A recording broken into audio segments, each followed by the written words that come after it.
The fallacy of definitional retreat takes place when someone changes the meaning of words halfway through the argument, usually to escape an objection raised against what he or she was trying to say. Fundamentally, definitional retreat is used by people to save face when they encounter an argument that they can't otherwise deal with.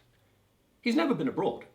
Well, of course he did take a day trip to Calais. Well, you can't call taking a day trip to Calais going abroad, can you? Well, what should you call it then? Sitting in a deck chair at Scunthorpe, maybe? The point is that if you change the words, the meaning halfway through, you haven't got a continual thread running through the argument. When I said I hadn't been drinking, officer, I meant I hadn't got through more than I get through in a normal social evening. What qualifications do you have to speak about terrorism? You've no experience at all of dealing with it. Well, I was advisor on counter-terrorism to the governments of Malaysia and Singapore, and I did spend 4 years at the United States Academy on counter-terrorism.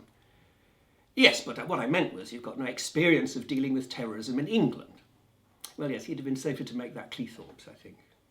Definitional retreat is much favoured by philosophers.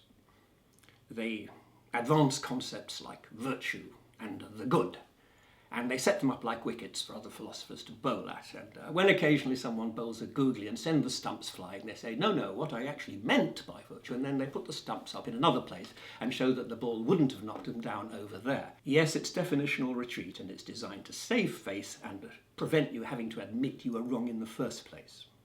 Humpty Dumpty said, there's glory for you. And Alice asked, I don't know what you mean by glory.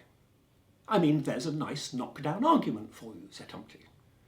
But glory doesn't mean a nice knockdown argument, said Alice. When I use a word, said Humpty Dumpty, it matters exactly what I want it to mean, no more and no less.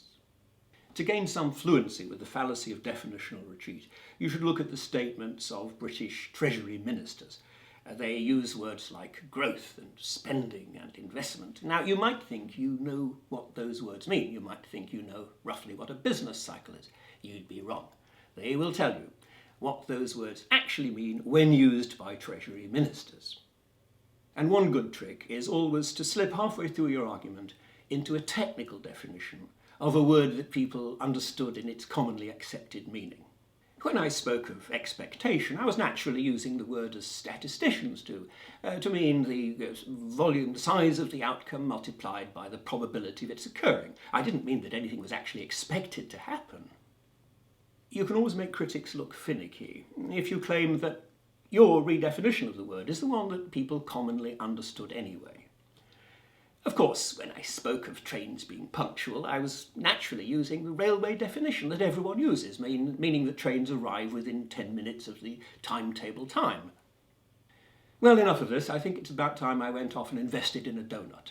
Don't you think that's a lot more responsible than spending money on one? Madsen Pirie showing once more that if you know your fallacies, you can win every argument.